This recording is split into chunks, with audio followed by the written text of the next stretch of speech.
very much, Benan, and it's really nice to be with you. And I thank you for taking off your time during the lunch hour, because I guess that's what this is, an hour between 1 and 2, when 1 and 2, 12 and 1, I guess.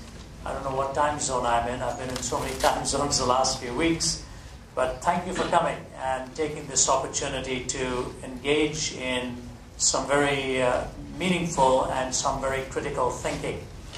The book itself, Can Man Live Without God, was published a few years ago, and it was born directly out of the 3 lectures that I was privileged to deliver at Harvard University when they presented the subject to me. And so if you do pick up that book, you will get a more exhaustive treatment. The venue was the Harvard Law School, some tremendous interaction with the students and some great question and answer time, almost unedited. If it is edited, it is only to edit it to smoothen out some of the unsaid words or whatever, but they are taken literally right out of the lectures and the interactive time we had.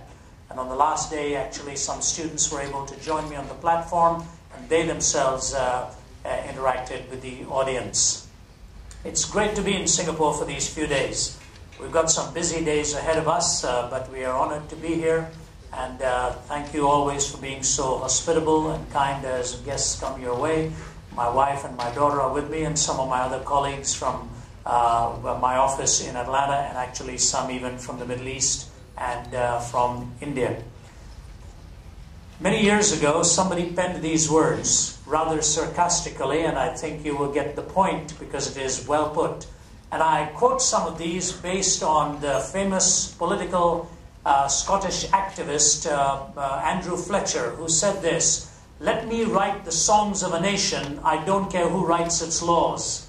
Let me write the songs of a nation, I don't care who writes its laws." What Andrew Fletcher was really hinting at is that sometimes a culture is molded much more by the philosophy of its lyrics and music than it is by any legal system enforced upon them. And invariably, when you're looking for the search of a culture, for the ethos of a culture, for the inclinations and the hungers of a culture, if you really listen to their popular music, you are listening to the popular philosophy of what it is that is shaping the thinking of that culture at any time. And so here's some of these words which I think are very interesting. First, dentistry was painless, then bicycles were chainless, and carriages were horseless, and many laws enforceless. Next, cookery was fireless, telegraphy was wireless, cigars were nicotineless, and coffee caffeineless. Soon oranges were seedless, the putting green was weedless, the college boy was hatless, the proper diet fatless. New motor roads are dustless, the latest steel is rustless, our tennis courts are sodless, our new religion godless. Put very succinctly, in a very poignant way, we've eliminated things from our lives, and as we were coming to the tail end of the 20th century, it became very fashionable to be godless as well, and God became a marginalized entity. This did not happen very suddenly.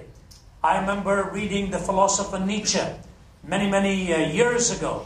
The German philosopher Nietzsche was actually born in 1844 and died in 1900 at the age of 56. But Nietzsche is the one who made popular the phrase, "God is dead." It is because of him that the 20th century entered with that popularized notion that God is dead. And what Nietzsche really meant was that philosophically God could not survive the onslaught of the skeptic. He could see the age of science coming in, he could see the age of skepticism coming in, and his question was, how can any rational human being still really believe in the supernatural? And Nietzsche had a very powerful way of stating it. He didn't just state it in philosophical fashion back and forth. He also resorted to the writing of dramatic forms of expression. And in this particular parable, which is quite popular, you will hear the metaphors that he uses. They are very profound metaphors. And whether one agrees with Nietzsche or not, one has to agree that he has raised the question with as sharp an edge of a sword as anybody could have raised it. So I'm going to read that parable for a major part of it and then bring my response to you. Listen to how he said it. Have you not heard of that madman who lit a lantern in the bright morning hours, ran to the marketplace and cried incessantly, I'm looking for God, I'm looking for God. As many of those who did not believe in God were standing together there, he excited considerable laughter. Have you lost him then, said one. Maybe God has lost his way like a child, said another. Or could be he is hiding.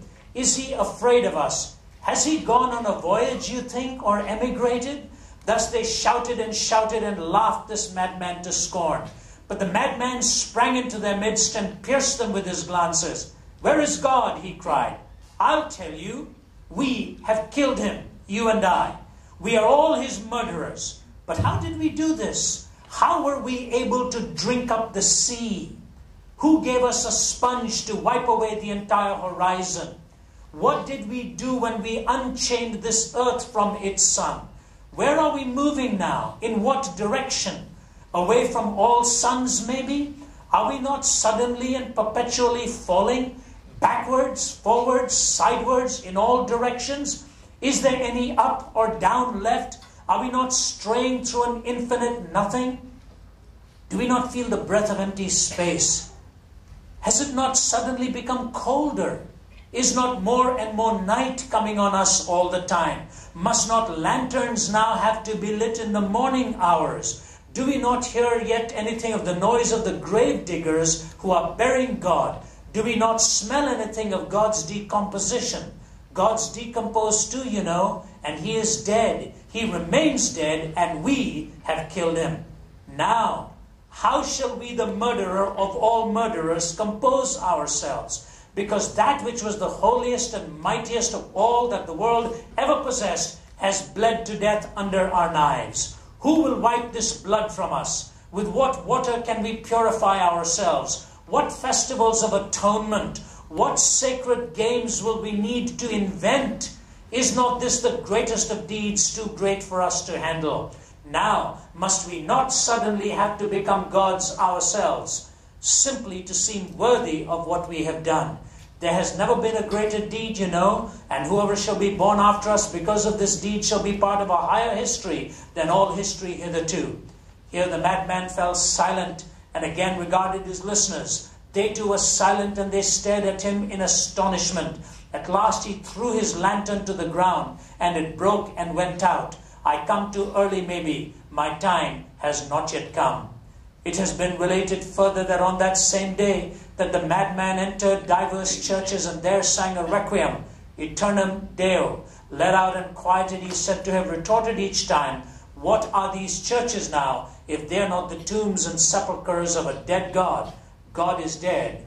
You and I have killed him.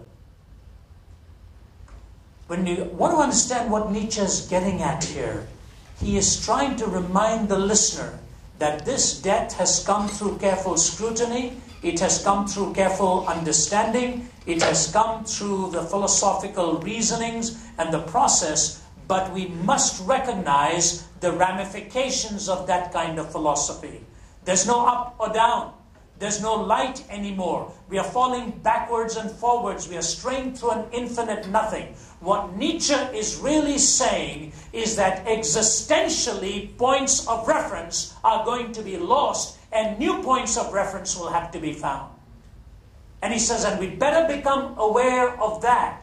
If you remove this transcendent, absolute notion that existed in cultures as a point of reference for our daily definitions of life, its meaning, its destiny, its origin, its value. He said, if that has been wiped out, we had better find new ways of measuring how to answer these questions. That's why he says, who gave us a sponge to wipe away the entire horizon? What festivals will we need to invent? Sacred games to imagine that there is something that can be an indicator to us. And to you as young people entering into this 21st century, as young university students, There is no greater question that you are going to face. In fact, I did not design this question myself. It was Will Durant who raised the question a long time ago. He said the greatest question of our time is not going to be North versus South, East versus West, Marxism versus capitalism. He says the greatest question of our time is going to be, can man live without God?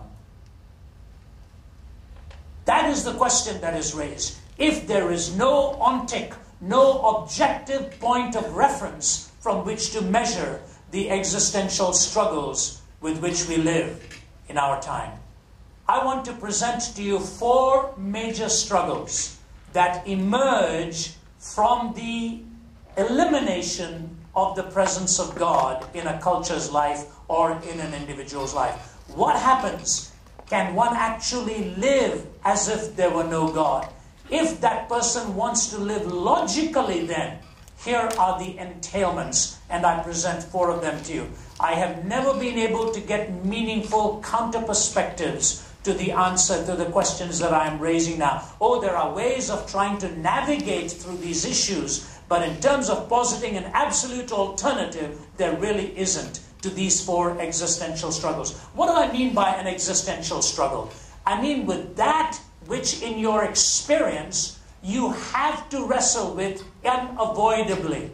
Somewhere in your experience and in your passions and in your will, you wrestle with these issues. You may not present them as an objective truth, but you do wrestle with them as a necessity in your experience. The first is this, that if God does not exist, there is no objective point of reference for any moral framework. There is no way to arrive at a moral framework on the basis of which to posit any sense of right and wrong. And this is such an important and such a significant factor that I want to quote for you an atheist by the name of Kai Nielsen. Kai Nielsen is probably the most vociferous Canadian atheist of our time. Teaches at the University of Calgary in Alberta. I want you to hear what it is he is saying here. Because you see, once upon a time, if you were to read philosophers, going back to the philosophers of the Enlightenment, like Immanuel Kant and so on, they actually believed that you could arrive at a notion of morality without having to posit the existence of God. That was Immanuel Kant's whole philosophical basis of his ethical framework. Now, Kant was a churchman, and he actually said that he believed in a divine power and in a divine design.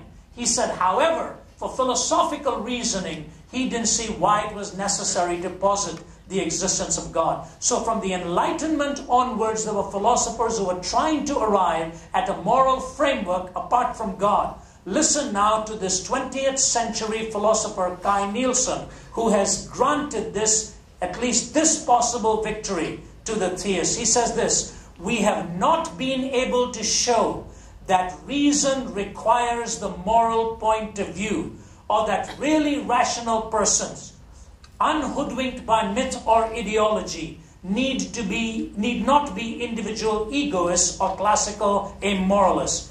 Now that's a very convoluted way of saying it, but what he's saying is this. Rationally, we've not been able to prove that reason requires a moral point of view. And he says, and we've also not been able to establish why anybody who doesn't believe in God cannot rationally be an amoralist or an egoist. In other words, the field becomes wide open. What he's saying is there is no point of condemnation left. There is no point of justification left for reason. Here's what he says. Reason doesn't decide here. The picture I have painted for you is not a pleasant one. Reflection on this actually depresses me. Pure practical reason, even with a good knowledge of the facts, will not take you to morality. Pure practical reason, even with a good knowledge of the facts, will not take you to morality. If you have read the book by Bertrand Russell, which he is in his book, he's included his debate with the philosopher Frederick Copleston. This was the weakest point in Bertrand Russell's argument. Remember the book, Why I'm Not a Christian?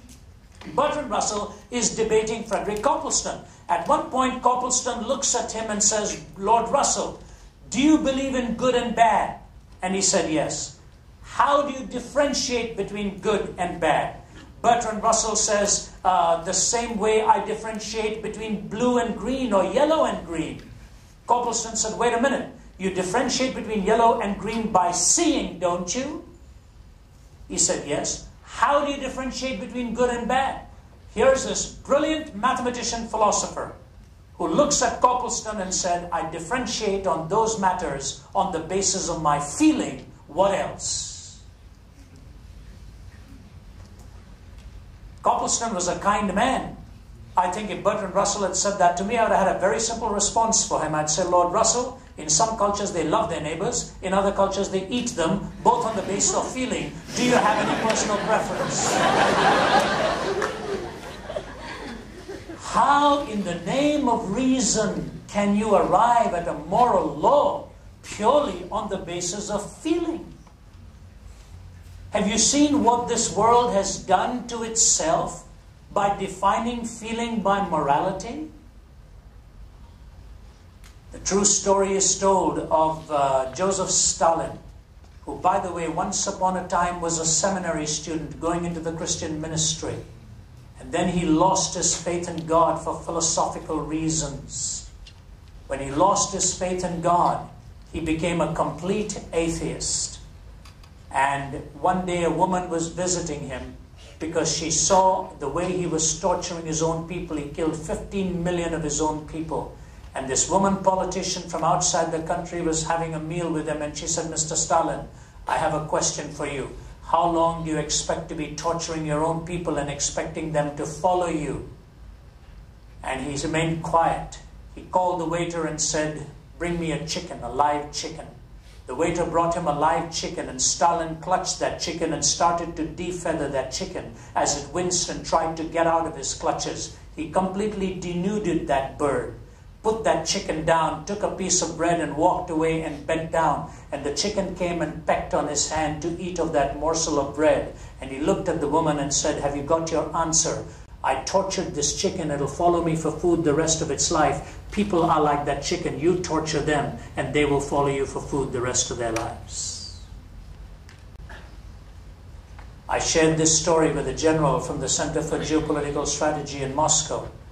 And the tears started to run down his face. Once upon a time, an atheist himself, he knew what had happened when 15 million people were slaughtered in the name of a demagogue's ideas of right and wrong. I remember visiting Auschwitz in Poland. Some of you have probably been there. I know one or two of my colleagues had. I remember walking through the halls, and in pin drop silence, you can't say anything. You cannot say anything. When you see the pictures of little children castrated by Joseph Mengele, little boys standing there staring, almost having like they've lost their minds, as they were points of experimentation for this man. 10 or 12,000 were being exterminated at Auschwitz every day. You walk to the area where the gas ovens were, and you see the words of Adolf Hitler. I want to raise a generation of young people devoid of a conscience, imperious, relentless, and cruel. You saw thousands of suitcases of little children. In one room you saw 14,000 pounds of women's hair who would be scalped after they were sent into gas ovens, and the hair was woven into sacks and sold in the marketplace. Adolf Hitler personally presented Nietzsche's writings to Mussolini and to Stalin. He was looking for the Superman, the man who would become the measure of all things, the man who would become a self-defining point of reference for ethics. One of my colleagues and I were in Israel last week. We have just come straight from Jerusalem to here. And you read and listen. You hear family stories. You watch the slaughter going on. And everyone is angry. Everyone is angry, and the killing continues. Literally within 12 hours of us leaving, the next killing had taken place of Sheikh Yassin. And you listen to the arguments and you start asking questions, and you find out, unless there is an objective point of reference for morality, there is no way to condemn anything. Unless there is an objective point of reference for morality, there is no way to condemn anything. If you hear the words, for example, of Steve Turner, who is a very well-known poet, writer, a satirist actually, from the United Kingdom. Steve Turner wrote this in a very sarcastic way about modern man. Here's what he says. We believe in Marx, Freud, and Darwin. We believe everything is okay, as long as you don't hurt anyone, to the best of your knowledge, or to the best of your definition of hurt, and to the best of your knowledge. We believe in sex before, during, and after marriage. We believe in the therapy of sin. We believe that adultery is fun. We believe that taboos are taboo. We believe that everything's getting better despite evidence to the contrary. The evidence must be investigated, and you can prove anything with evidence. We believe there's something in horoscopes, UFOs, and bent spoons. Jesus was a good man just like Buddha, Muhammad, and ourselves. He was a good moral teacher, although we think some of his good morals were basically bad. We believe that all religions are basically the same. At least the ones that we read were. They all believe in love and goodness. They only differ on matters of creation, sin, heaven, hell, God, and salvation. We believe that after death comes the nothing. Because when you ask the dead what happens, they say nothing. If death is not the end, and if the dead have lied, then it's compulsory heaven for all, excepting perhaps Hitler, Stalin, and Genghis Khan. We believe in Masters and Johnson. What's selected is average, what's average is normal, what's normal is good. We believe in total disarmament. We believe there are direct links between warfare and bloodshed. Americans should beat their guns into tractors, and the Russians would be sure to follow. We believe that man is essentially good. It's only his behavior that lets him down. This is the fault of society. Society is the fault of conditions. Conditions are the fault of society. We believe that each man must find the truth that is right for him, and reality will adapt accordingly. The universe will readjust. History will alter. We believe that there is no absolute truth, except the truth that there is no absolute truth. We believe in the rejection of creeds and the flowering of individual thought. And then he adds his stinger as a postscript. If chance be the father of all flesh, disaster is his rainbow in the sky. And when you hear state of emergency, sniper kills 10, youths go looting, bomb blast school, it is but the sound of man worshipping his maker. Did you hear that? If chance is the father of all flesh, disaster is his rainbow in the sky. And when you hear state of emergency, sniper kills 10, youths go looting, bomb blast school, it is but the sound of man worshipping his maker. When there is no absolute, you open the floodgates of all kinds of relativism that ultimately cannot be justified. I'll give you a bit of a philosophical argument and then illustrate it for you. Those who believe in a relativistic ethic are living with philosophical meaninglessness. Let me tell you why. Anyone who makes the statement, all truth is relative. Hear me. Bernard said, put your thinking caps on. You're going to need the thinking caps right now. Here it is. All truth is relative. When you hear that statement, you have to ask the person making the statement whether that statement includes itself or excludes itself. If it includes itself, that means that statement is relative too, which means it isn't always true. If it excludes itself, that means it is positing an absolute while denying that absolutes actually exist. You understand? How do you deny absolutes exist while making an absolute negation?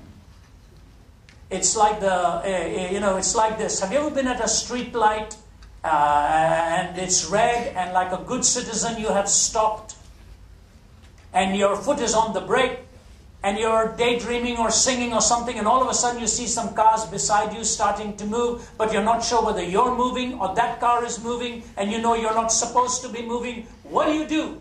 You press harder on the brake, don't you, to make sure you're not moving. But if you still looked at those and you were not sure, that brake pedal gets harder and harder. You want to make sure that you're not moving. What do you do as a final resort? You look at a tree or a building that is not moving and make sure that you're measuring your movement by that stationary object. What do you think would happen if the trees and the buildings started moving too? How would you now know whether you are moving or not? Out of flux, nothing but flux. Out of change, nothing but change. You're always uncertain. Remember the story of the man who used to go to work at a factory in Leicester, England. And he would stop outside a clockmaker's store every morning as he would go to the factory, and he would adjust his watch with his clock. And one day the clockmaker stopped and said, "Excuse me, sir, I find this very amusing. Every morning you stop and synchronize your watch with my clock. Why do you do that?" He said, "I'm embarrassed to tell you my watch doesn't work very well, and I'm the timekeeper in the factory. I have to ring the bell at 4 o'clock every afternoon at the end of the day's work. So when I go into work, I want to make sure that my watch is synchronized with your clock outside." And the clockmaker says, "I've got some shocking news for you. My clock doesn't work very well either. And I synchronize it with the bell that I hear from the factory at 4 o'clock. What do you do when two wrong clocks compare themselves to each other? They get wronger and wronger all the time. That's what's happened in society with ethics today. We are correcting wrong behavior by other wrong behavior, and we have no idea of what is right behavior anymore. The sense of ought is not there. We have wiped away the horizon. There is no up or down. Lanterns are having to be lit in the morning hours now. With what power did we do this? Who is going to take the new power to define what is morally right and what is morally wrong? Which man is the measure of all things? Hitler or Mother Teresa? There is no moral law. Secondly and quickly, if God is dead, there's no moral framework. There is then no point of reference for meaning. You cannot actually define what meaning means. Everybody finds their own meaning. Everybody finds their own meaning. And you see this happening again and again and again and again. I was in one country where the horrific realities are stated of what is happening to young children, what is happening to young women in the world of prostitution. In some of these countries, 18-month, 24-month, 36-month-old children are being rescued from the hands of men who are physically drawing their pleasure, literally from tiny little babies in their arms. Each one is finding meaning for himself or herself. And the naturalist actually tells you this, that you have to determine what is meaningful for you. With what basis can the naturalist do that without at the same time ascertaining for himself or herself the absolute position of moral authority? That this is what meaning is. I recall years ago speaking at the University of Manila in the Philippines and giving a whole talk on man's search for meaning. And a student stood up at the back and he just shouted at me and he said, everything in life is meaningless. Everything is meaningless. I said, "You don't believe that?" He said, "I do." I said, "No, you don't." He said, "Yes, I do." I said, "No, sir, you don't." He said, "Who are you to tell me I don't?" I said, "Say it again." He said, "Everything in life is meaningless." I said, "You don't believe that?" He said, "Yes, I do." And he was really angry by this point. I said, "Stay standing. This won't take more than a minute." I said, "Here's my question to you.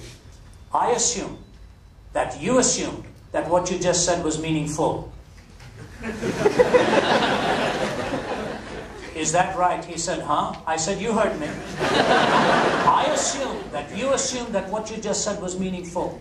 And if what you just said was meaningful, then everything is not meaningless. On the other hand, if everything is meaningless, what you just said was meaningless too. You've really said nothing, you can sit down."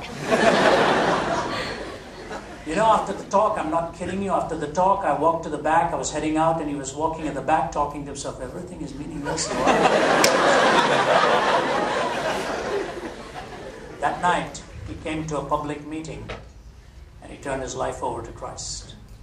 He knew you cannot live logically without meaning. And if you think there is no meaning, how do you meaningfully say that?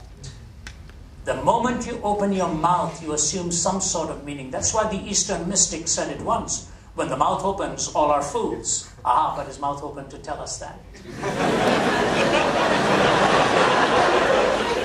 follow what I'm saying? The denial of meaning and the struggle of meaning is a very, very serious issue. But let me tell you why it's serious, and I'm going to challenge your thinking here. I know one of the most difficult problems in philosophy to answer is the problem of suffering. How can a God of all power and all love allow for evil in this world? I know you've asked it, I've asked it. I've written a book on the subject. But what I want to tell you is this. Can I tell you something more staggering than that? G.K. Chesterton said, meaninglessness does not come from being weary of pain. Meaninglessness comes from being weary of pleasure. The loneliest people in the world are not those who are in pain. The loneliest people in the world are those whose pleasures have died, and it has left them empty-handed. The Algerian existentialist Albert Camus tells the story of a man and a woman. He was a businessman who had gone into town one day in the city to deal with some of his diamonds. And she had never come into the city. For the first time he brought her. He said, why don't you look around and I will just sell my wares. And then we'll meet at the end of the day, we'll have dinner, check into a hotel and spend the night there. And she was now alone for the first time. Here in this city, her eyes are getting wide with all the options, and she starts thinking of some teenage dreams she'd had, she never had a chance to fulfill. She thought this was maybe the moment, but she was ambivalent, afraid that if she did indulge in some way, and her husband found out, it would be catastrophic for them in their relationship. Struggling whether she should give in or not give in, the hours go by, they meet up, they go into the hotel, have dinner, get into the bed, and he is sound asleep. In a short while, she's lying in bed thinking to herself, I may never have this chance again. While he's sound asleep, she slips out from under the covers, gets changed, goes out, according to the writer, enjoys the lust of the night. Comes back at the end of it, gets changed, and gets under the covers again. She puts her head on the pillow. Now she can't sleep. The tears are beginning to run down the side of her face. And then those tears break into uncontrollable sobs. And she's sitting down and sobbing her heart out. And he gets up and says, what's the matter? What's the matter? And the existentialist writer, in typical anti-climax in existential theory, just shrugs him aside and says, nothing, just nothing. You see, the loneliest moment is when you've experienced that which you thought would deliver the ultimate, and it has let you down. Boris Becker, after winning Wimbledon for the second time, I think, made the comment that his greatest struggle in life was with suicide. Mel Gibson, who has produced the film The Passion, which I hope many of you will see, Mel Gibson said the biggest struggle in his life prior to his coming to know Christ in that relationship was his struggle with suicide. Jack Higgins, who wrote the book The Eagle Has Landed, was asked the question, what is it you now know as an older man that you wished you'd known as a younger man? Higgins said, I wished I'd known then what I know now, that when you get to the top, there's nothing there. When you get to the top, there's nothing there. Some of the loneliest people in the world are those who've enjoyed pleasure and find out it really doesn't deliver. In fact, it ultimately empties your own person out while denuding the other person in the process as well. No law, no meaning. Thirdly, there is no hope. I'll just keep this brief and give you some time for questions here. No hope. And it is this. Outside of God, you're left with 80 years and 10, and nothing is left beyond the grave. Why are there cultures all over the world who long and yearn for life beyond the grave? Is that not some existential yearning that we have within us? Would it be not like something like a fish that is you're longing to live on dry land, as it were? We live in time, locked into time. We live with injustice, locked into injustice. We live with severed relationships. We live with dying dreams. We live with broken aspirations. And every time you go to a funeral, the question that haunts always is this the end? Is this the end? Billy Graham was telling us once at a lunch that he was invited to the conference hall of the famed Konrad Adenauer, the Chancellor of Germany, picking up the broken piece of the country after the war. And Graham, as a young man, was invited in, and Adenauer, that brilliant man, looked at Billy Graham at one stage and said, "Mr. Graham, I have a question for you. Do you really believe that Jesus Christ rose from the dead?" Billy Graham was shocked by the question, and he paused and he said, "Chancellor, if I didn't believe in the resurrection of Jesus Christ, I would have not have any gospel left to preach." Billy Graham says, Konrad Adenauer got up, walked over towards the window, looked outside at the ruins of his city, and then he said this, "Mr. Graham, outside of the resurrection of Jesus, I know of no other hope for mankind." I think it's a unique moment in history. It's a unique event in history. An event that was so sustained both in prophecy and in history and in existential experience. But outside of God, there is no hope. No law, no meaning, no hope, and finally, there is no recovery. You see, this is the point. If a theist who follows God and that God is the true God to be followed, even if there are sacrifices in this world, you find that what you believed was to be the truth, because truth is ultimately the most valuable thing in life. But if the atheist has risked everything he believed or everything she believed that there is no God and ends up finding that there is a God, that person has lost everything. And that is precisely the point of Blaise Pascal. Blaise Pascal was not making an inescapably logical argument. He was making an existentially undeniable argument. And here's what he said. Should a man be in error in supposing the Christian religion to be true, he could not be a loser by mistake. Why? Because existentially, he or she finds the fulfillment that the existentialist tells us the individual must try to find. If you find that fulfillment in the following of that person of God, he says, I can't be a loser if I turn out to be wrong, because the worst case scenario is I become nothing, and nothing is not going to think of what happened when it was something. He says, so the existential test is met for you. But now he gets to the existential challenge, to the counterpoint. But how irreparable is his loss, and how inexpressible his danger, who should err in supposing it to be false. But how irreparable is his loss, and how inexpressible his danger, who should err in supposing it to be false. So what I say to you, ladies and gentlemen, is that the loss that is encountered when a person ultimately turns away from God and finds out that that belief was false and flawed, that person has lost everything. It's a very simple thing I want to leave you with, and that is this. When you follow the truth, and that truth is revealed in the person of God, and I'm a Christian, I follow the person of Jesus Christ, and you find him to be the way, the truth, and the life, you find the point of reference for moral law, you find the point of reference for meaning, you find the point of reference for hope, and you find the point of reference for full recovery. For you see, I was 17 years old on a bed of suicide in Delhi with a lot of academic pressure, going to the university there. A lot of academic pressure. I don't know how it is here, but if this was typically Asia, you live with that constant pressure all the time. It's not good enough to pass. You have to come in the top few. We were not going to make it in India if we didn't make it in the top few. I was not going to make it. I tried to poison my life, ended up in a hospital room, and there, all alone, somebody brought me a Bible. I'd never opened it and read it. Never. And as that Bible was being read to me, Jesus looks at Thomas and says, I'm the way, the truth, and the life. No one comes into the Father except through me. I said, if you are who you claim to be, take me out of this room and I will give you my life and not leave one stone unturned. That was when I was 17.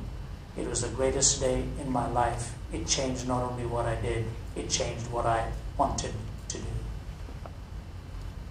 And for you as young men and women with your bright minds and bright ambitions, I present to you that Christ, because I believe outside of him, you don't have that law, you don't have that meaning, you don't have that hope, you don't have that recovery. If I may take 2 minutes, I give you this illustration and then leave it for Q&A here. When I happened to speak at the United Nations to the ambassadors, it was a tough setting because you can't say too much without offending somebody.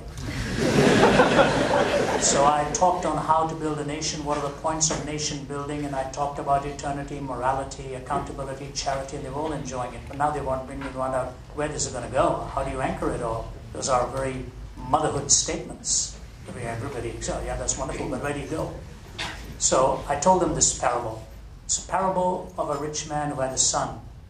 And that son used to go into the city every day and walk around, and he'd see a beggar there whom he befriended and chatted with that beggar. And the beggar really grew to like this young lad. Rich man, I had nothing, and he would pick up a conversation.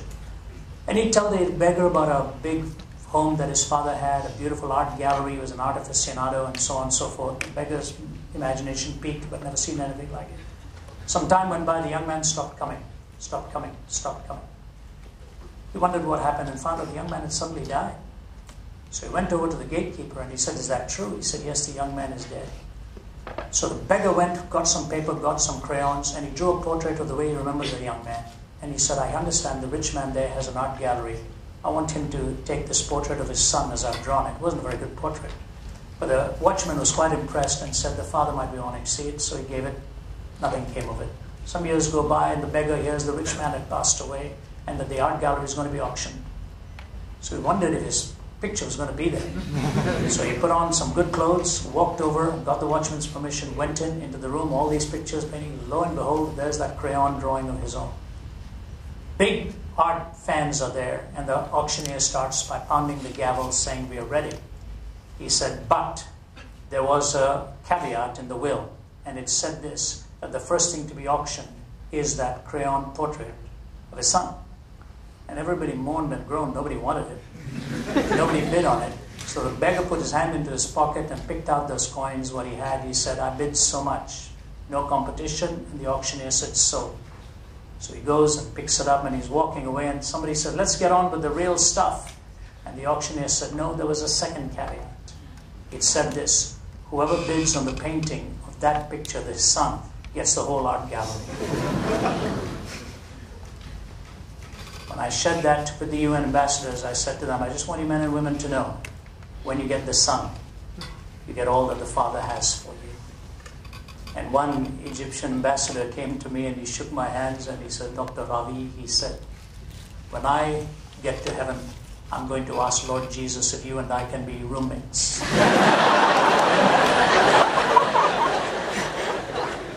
I said, Mr. Ambassador, when you get to heaven and see the Lord Jesus, you will not want another roommate. Besides, I didn't want to tell him what my wife would say. When you get the son that God has given for you, you get what he has in his riches and in his reserves and in his treasures. No law, no hope, no meaning, no recovery. That's the atheist. With God, you have all four. Thank you very much for listening.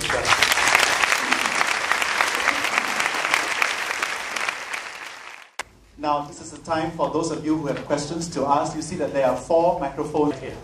You're going to ask? Yes, please. Thank you. Hi. What do you think would happen if there's only one religion in the world? Would there be less conflicts?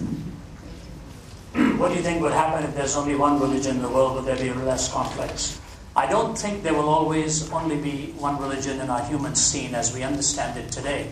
Because any time you find someone who wants a way to affirm something, there will be somebody else who will want to affirm its opposite. But I do believe that there is only one way that's the truth. And that is an important point. That truth, by definition, is exclusive. If truth, by definition, is exclusive, that means it excludes all of the other systems too. And people generally have this mythological belief that Christianity is the only religion of exclusivity. That is absolutely not true. Hinduism is exclusive, Buddhism is exclusive, even Baha'ism, although it says it includes everything, excludes the exclusivists. Every major religion at some point is exclusionary. Gautama Buddha, in fact, was born a Hindu, and then he rejected some of its fundamental tenets in order to formulate his own doctrine of nirvana and his own different version of reincarnation and so on. So if I can get the point of your question, here it is. If there is ever one belief system in the world where everybody believes the same thing is true, if we live by those precepts of that truth which is actually true, we will learn to live peaceably with each other. But the moment we try to transcend those and live in the abuse of those truths, we will not have the peace that we are looking for. Thomas Merton, in his book, The Seeds of Contemplation, said this: man is not at peace with his fellow man because he's not at peace with himself, and he's not at peace with himself because he's not at peace with God. So you start off with God, get the peace within, and then you have your fellow relationship. I think once we know the truth sets us free. And if we abide in that truth, we live peaceably. If we violate that truth, we live with sword against each other. Here is a very important thing, I think, to try and bear in mind in the midst of all of this. People often get upset saying, why did God give us only one way? May I suggest to you, if God had given us 1,000 ways, we would have wanted 1,001. Because the essence of pride is to have things our own way. And God revealed himself in his Son. And he said to Adam, if you live by this, you will live in the garden. You will live in peace. You will live in fellowship. If you violate it, death comes. So there is only one truth. If we live by it, we live peaceably. If we abuse it or try to transcend it or violate it, we live at animosity to each other. Having said all of that, my plea in the world is this. Even though there are those who have different beliefs, it is imperative that we learn to live peaceably with one another and never resort to violence, because that is never the answer to trying to find the questions of truth answer. If God is who he claims to be, he will ultimately set the balances straight, and truth will be upheld, and error will be shown for what it is. Yes, sir. Hi, my name is Joseph. I'm a year 2 student. Personally, I'm an agnostic. I think you gave a great speech, but I have one objection to your speech, and then I have one question. My objection is this. You raised the examples of Hitler and Stalin as atheists who caused great evil. My objection is that atheism is not the only creed that leads to evil. I think religion has also led to much evil and suffering. Christianity inspired the Inquisition and the Crusades, and other religions led to, say, the Taliban. So I think good and evil are spread equally across Your point is well taken, but it's misunderstood. You're misunderstanding what was said. I didn't say all atheists are evil and that all religious people are not. I am just saying that there is no logical basis for atheism to find a point of morality. That's what I'm saying, and that you cannot deny. That I do accept. Accept. Okay, so let me complete the thought then. Once you accept that, here's the point. Which means, if a religious person brings evil, say if a Christian does, that Christian is bringing about evil in violation of the point of reference for good and evil. The atheist, when he brings evil or she brings evil, is a logical outworking of what they actually believe, and that's a huge difference. Now proceed with your question. My question is based on that assertion, which is that God somehow makes morality, creates an objective framework of morality. I disagree with that. I think that inserting God into the equation does not add any strength to the moral framework. Let me explain. Because the objectivity of a God-based moral framework is based on God says so, therefore you obey. Am I correct? But no. You have positioned it wrongly. But continue. I don't want to interrupt. If you were not yet finished, go ahead. Okay, based on that, right? So basically, the religious person follows the moral commands of his or her God.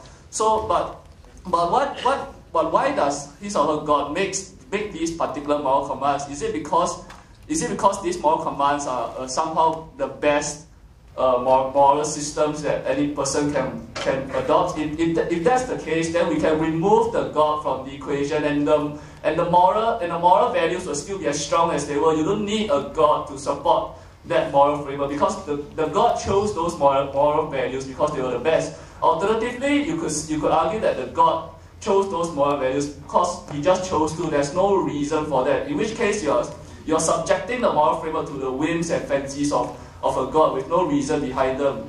So either way, that the God does not add any strength to the moral framework. But as you argue, I understand the problem now. I think you've obviously taken classical arguments from people like Russell and others who use it this way. Either God is by fiat will uttering certain do's and don'ts, which means the law is sort of somehow inferior to him, or the moral law is above him, to which either he is subject. What is the rational basis? So now that you've framed your question, let me give you your answer. Evil is to life what contradiction is to reason. If an argument is contradictory, the argument breaks down. Agreed? Agreed. Okay, if the argument is contradictory, the argument breaks down. If evil enters life, evil breaks down. Life breaks down. And the reason is this. It is not so much that God says to you, this is what you should do, and therefore you should go and do it. It is the fact that in the very existence and the essence and the person of God, there is no contradiction. God can never cease to exist by definition. God can never not be. His very being is coherent and indestructible. And that characteristic that makes it impossible for God to not exist, out of that is emergent the moral framework by which you and I must live. So you cannot take the result without having the cause. You cannot say, oh, I suppose I should not lie, therefore I can not lie and not have God for it. That's not the reason He's giving it to us. It is the fact that if the designer of your life and mine is God Himself, who cannot lie, who cannot cease to exist, who is a necessary being, He gives to us 3 emergent mandates. And if you follow me now, I give you those 3 emergent mandates. And it is this, that when you are, boy, that light sure shines in my eyes here. If you take any quantity in this world, any physical quantity, and slice it down and reduce it down, you will somehow find that the reason for its existence is not in itself. That the reason for its existence is still outside of itself. So you've got something greater than the physical as that which has to explain reality. The physical in itself doesn't have it. Then there is a second thing. The second thing is this, that when you see aesthetic design, you may assume that there is an aesthetic designer behind it, but you don't have to assume it. You can see anything aesthetic as accidental, that it actually could have just come into being over aeons of time. But when you see intelligent design, you see intelligence behind it. So the first thing is you see a spiritual transcending reality. The second thing you see is an intelligent transcending reality. Then the third thing is you see that life is not just a community thing, it is a personal thing, and it is a moral thing. You think personally and you think morally. The very argument you're giving to me is based on the fact that there must be some moral rationale for why all this must be either true or false or one way or the other. So you've got a spiritual, you have got an intelligent, and you've got moral progenitors for the way you and I exist. That spiritual, moral, and intelligent pure progenitor is God Himself. So you cannot say, I will take the result of that without the cause of that, because the result of it doesn't exist in and of itself. It emerges from the coherent, indestructible very being of God. That's the first thing.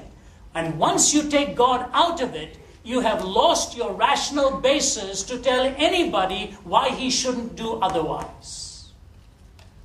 So God becomes a necessary being. If you espouse the morality without Him, what is your basis for it? You have no basis. I'll give you one comeback and then we'll take the next one. Do you want to come back on that?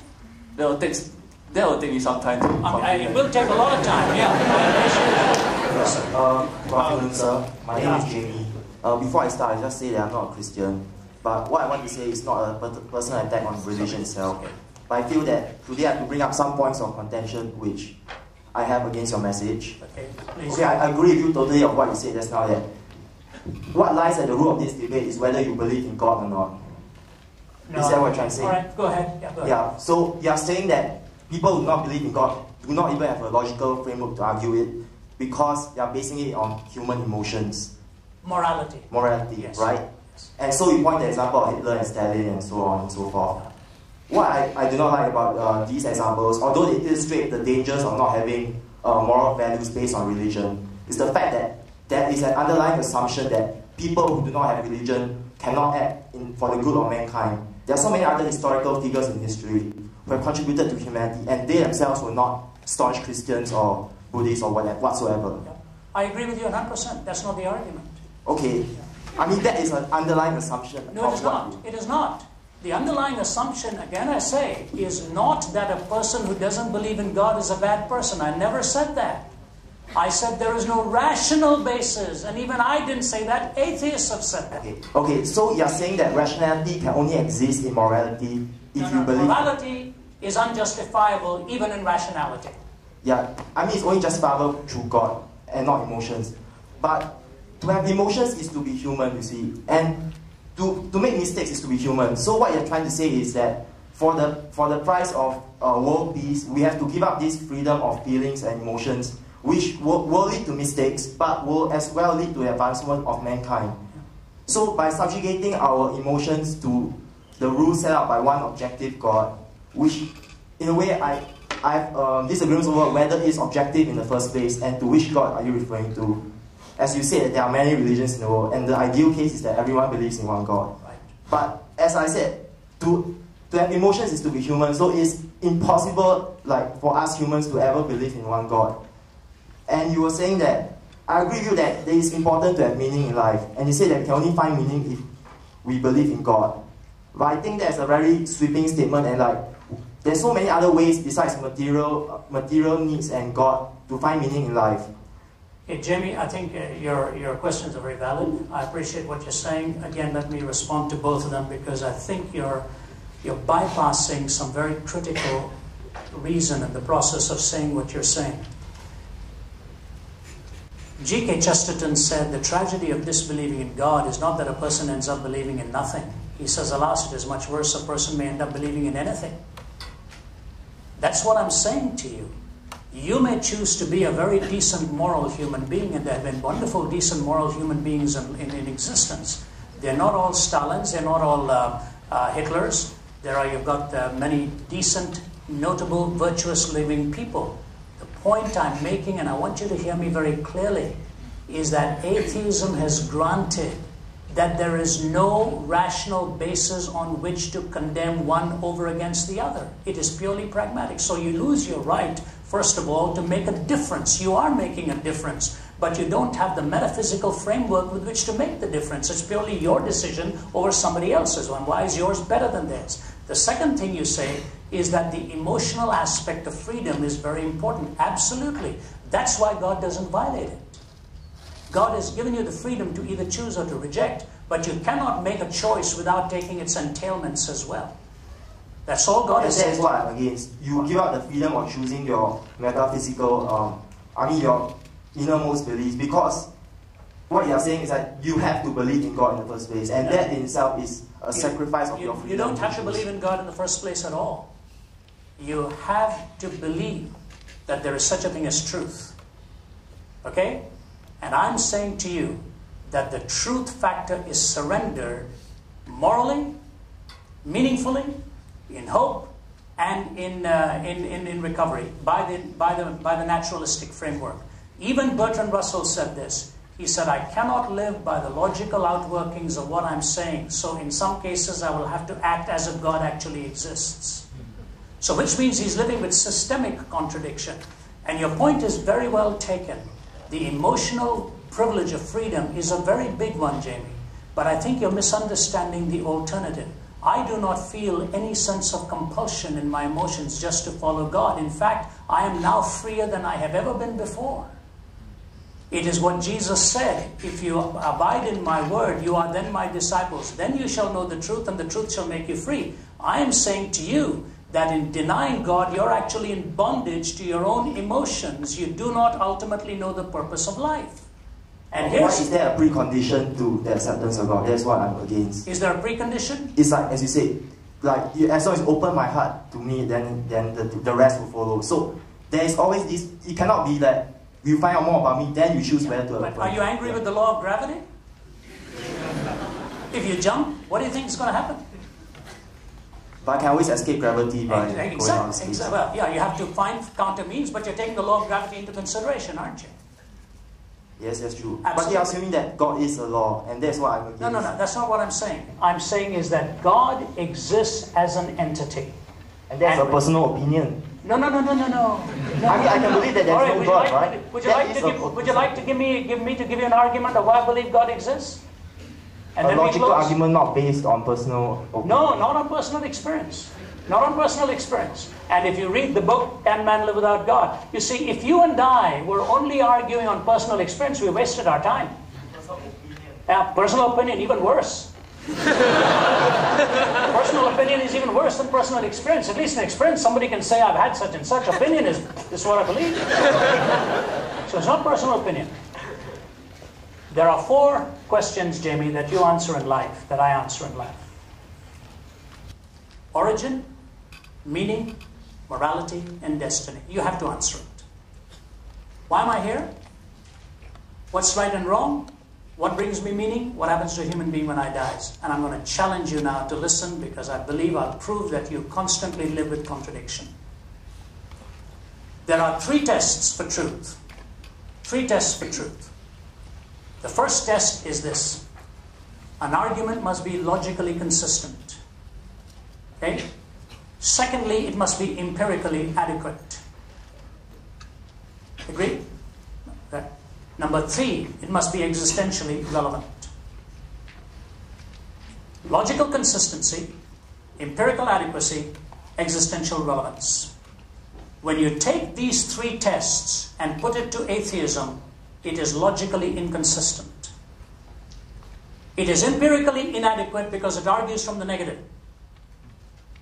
And it is existentially, ultimately, each one determines their own relevance, which means it takes away from you any condemnation of anyone else's belief, whether it's their opinion or their experience. So atheism falls on its face in all 3.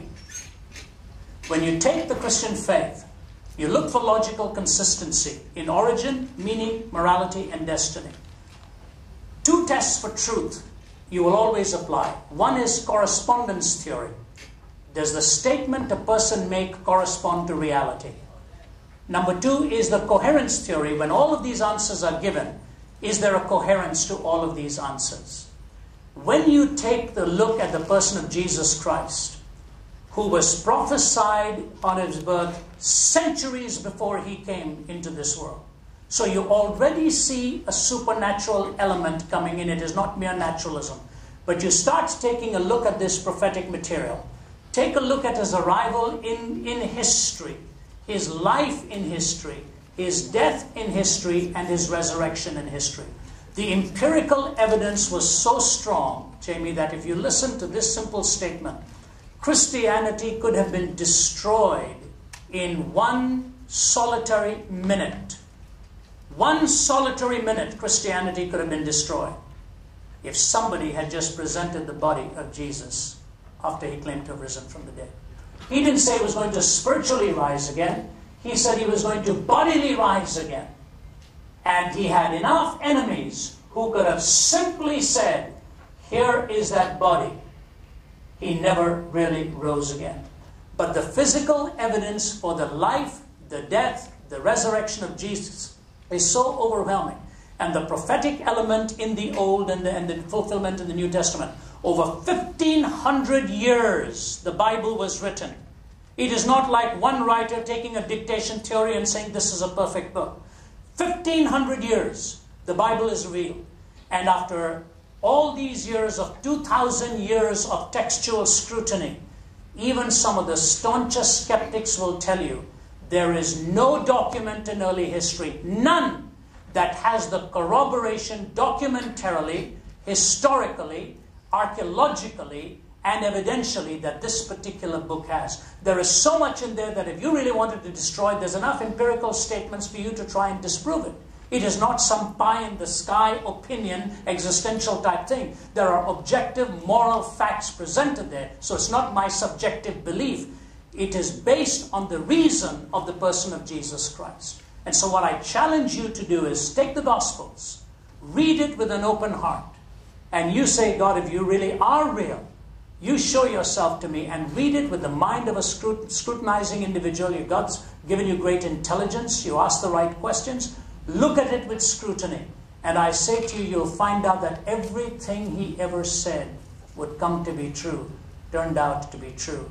And the most important thing he said, Jamie, is that your problem and my problem is really not that we need more evidence. Your problem and my problem is that no matter how much evidence there is, we still want to have it our own way. And that is the problem in the world today. Everybody wants to have it their own way. I give you two things, and that is this. And then I'll give you an illustration, then be through. While we were dealing with people of various factions, we were actually in the home of a leading radical man in Hebron. I won't name his position or whatever. And I said this to him. You follow a different religion, sir, and I follow a different faith. I said, but this man was a terrorist. He was in prison for 18 years. 7 of his 10 children are dead. My traveling associate and I were together. And I said, before I leave, I want to say this to you. We agree on one thing. When you kill somebody, they want to take revenge and kill somebody you love. When you hurt somebody, they want to hurt you. When you wrong somebody, they want to wrong you. He said, that is correct. I said, I want to point you to a place where when sin was thrown, it didn't bounce back. And that is the cross. On the cross, all of the evil in the world was thrown onto Jesus. And his answer was not that it bounced back. His answer was, Father, forgive them, for they do not know what they're doing. And then I said to him, we disagree on another thing. You think Abraham offered, at least in the group we were discussing, and I said it. Abraham offered Ishmael. You say. The Old and the New Testaments, we believe, said he offered Isaac. And at the last minute, as he was about to bring the knife down, God said, stop, I myself will provide. I said, sir, I said in the discussion group, 2,000 years ago, God himself did provide in his Son. And as long as we reject his Son, we will be sacrificing our own sons and daughters at some altar of hatred or some altar of violence. So the answer is either to trust the Son he has provided for you, or we look to a very bleak future. I was told by a leading Israeli Mossad man, the question is not when a nuclear device, if a nuclear device is going to be detonated. The question is when. And you as young people are looking to a world of fearsome possibilities. I just say to you, by all means study all these religions, because they all may make many great claims.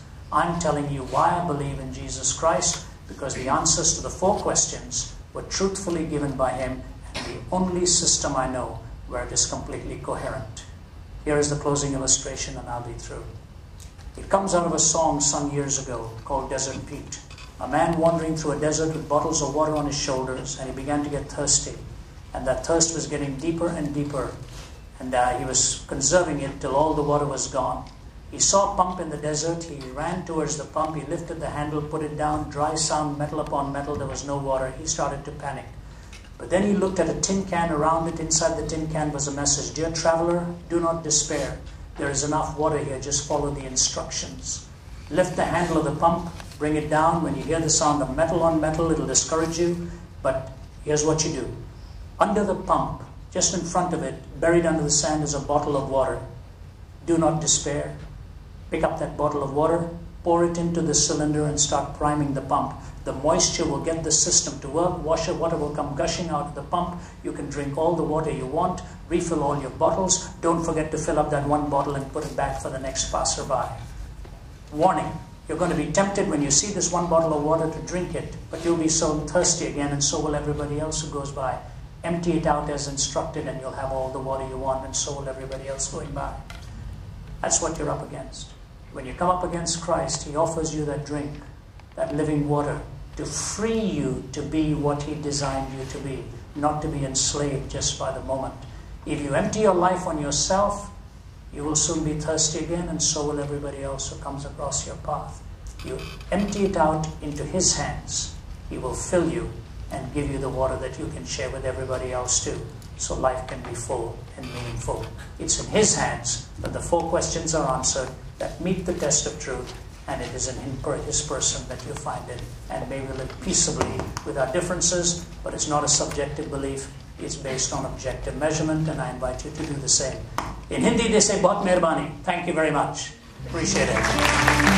Some will say I sacrifice, but they don't